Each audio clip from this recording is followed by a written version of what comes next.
Hello and welcome to day 3 of staying in shape, particularly with footwork. Now yesterday, after yesterday's video, a couple of people mentioned in the comments section that the footwork that I showed them was okay, but what about if they have a flat, for example, and they don't have much space? It's a good question. So the answer to that question is that you can practice your footwork with any amount of space that you have. For example, for people living in a flat who don't have much space, much length to practice their footwork, there are different types of exercises that you can do with limited space. So for example, we come on guard and literally, okay, what you could practice is one step forward, one step back, one step forward, one step back, one step forward, one step back. And if you notice with my toes, okay, my toes are the ones that are making contact with the ground. My heels are not making contact with the ground. The reason why my heels are not making contact with the ground, now I'm putting my heels, okay, that split second that it takes me to put my heel on the ground, okay, I can move quicker if just my toes are touching the ground, like they are now. My toes, I can move faster. If I have to now put my heels on the ground, I've got more weight to carry. So this is something you can practice at home. You get into a rhythm, you don't need a lot of space to be able to do this. And this takes some endurance. It looks easy, but it's actually not. So, once you've mastered this, your hand is in the correct position, but it's kind of not doing anything. So now you have to time extending your arm. So you imagine somebody's attacking you as you step back. So you time yourself, okay? And as soon as I get comfortable,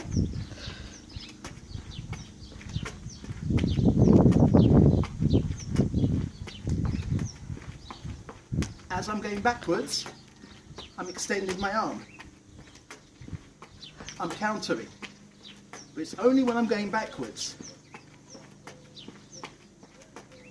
Okay? Same exercise, but now I'm going to do that on the front foot, not on the back foot.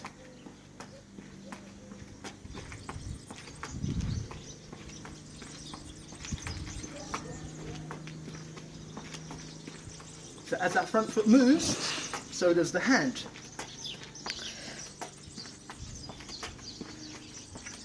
So this is an exercise you can do, basically staying on the same spot. Then you can vary it.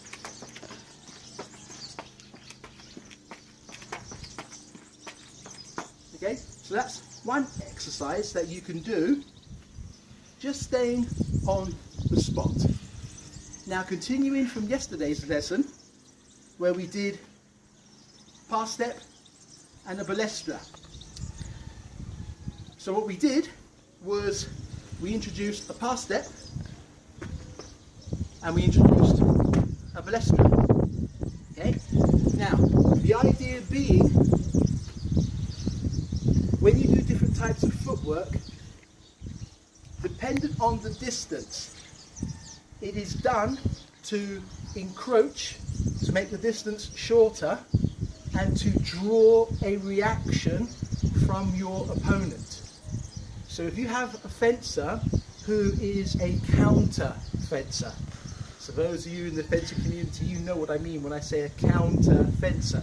They don't attack, they wait to be attacked, and they stick out their arm really quickly to score a point.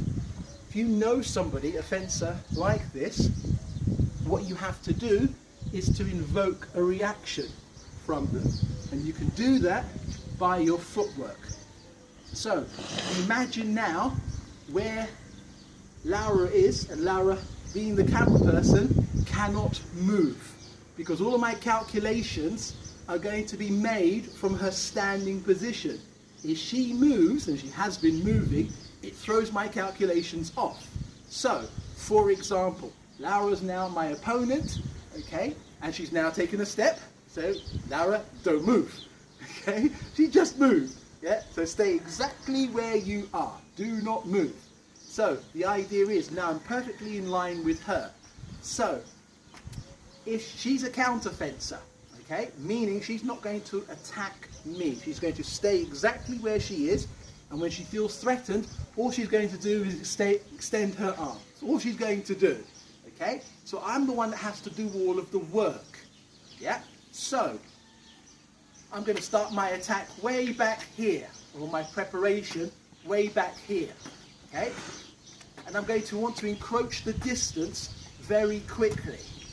Now, before I get into range of her counter, okay, so I get into range of her counter, I have to have in my mind this distance. This distance, I'm going to be able to do 3 pieces of footwork before I am in her range for her counter. So the idea being, the first piece of footwork is going to be the par step, okay? So you can see automatically I've shortened the distance. Do that one again for you. So I'm here, and I'm bouncing, and now I encroach on the distance. If I now do another piece of footwork, the balestra, at this point, her preparation, her attack is going to come out. Now, when I do my step, I'm anticipating the counter, I beat, and I go straight into the lunge. So my attack, or my preparation, starts all the way back here. And what I'm doing is I'm rooting her to the spot with my footwork. Okay, so I'm bouncing, she doesn't feel threatened. Okay, now there's a pass step. Immediately I do a balestra. That balestra is now going to get her thinking about, Paul's quite close. Okay, if he takes one more step, then I'm going to counter. I'm anticipating that. Now with my step, this hand, which was dormant, is now going to beat, and I'm going to deliver with a lunge straight to my opponent's target, in this case Laura. Okay, so the importance of footwork, it's not just footwork for the sake of it. It serves a purpose. So the pass step, take the back leg, cross over. We did that yesterday. Yeah, it's a pass step forward. What I want to introduce today is a pass step back. For those of you who fence me, you know this is my favourite step back, is the pass step. The pass step, and there are 2 ways in which you can do this, both are correct, is where the front foot moves back first. So you can either go that way and you come back on guard,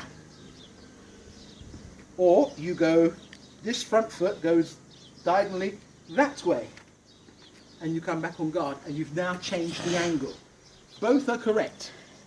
Now when I use this is if I have a very aggressive fencer who is either running at me or attempting to do the flesh, and the distance is correct for me to be able to do this. If I take a step back, it's not quick enough.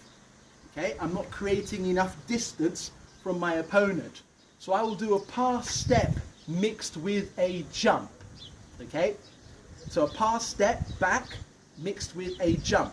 And basically, it looks like this. Okay, do it again slowly.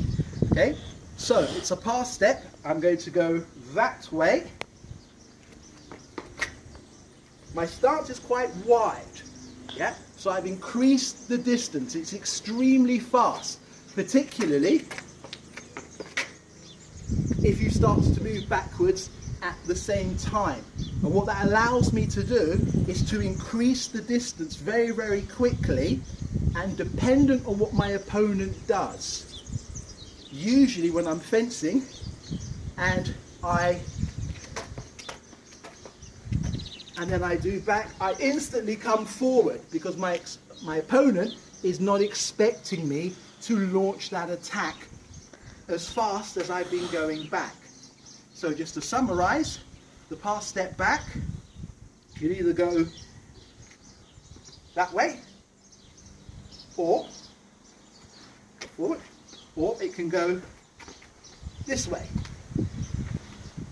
I prefer this way because now I've changed the angle. I'm directly in line. What I mean by directly in line, if my knee is in the same line as my opponent's knee. Okay, so we're fencing in this line. Knee, their front knee is in line with my front knee. Okay? So we're perfectly in sync, in line. Now when I do this, I'm now at a slightly different angle. So if I now attack, their counter instinctively is going to go where I was. Now that was moving. Okay? It's going to go where I was, not where I am. Yeah? So, today's footwork, pass step back. That way, or that way. Each is down to personal preference. Yeah? So this is something that you should be practicing, is your pass step forwards and your pass step back.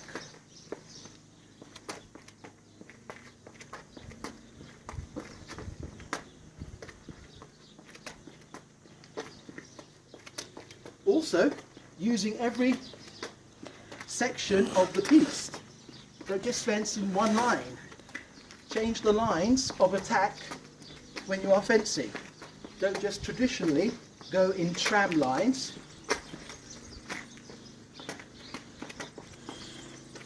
Change the lines. What you may find is when you change a line, your opponent throws out a counter. At that point, you possibly are in a position to beat and attack them. Keep practicing, and I will see you tomorrow for another footworking session.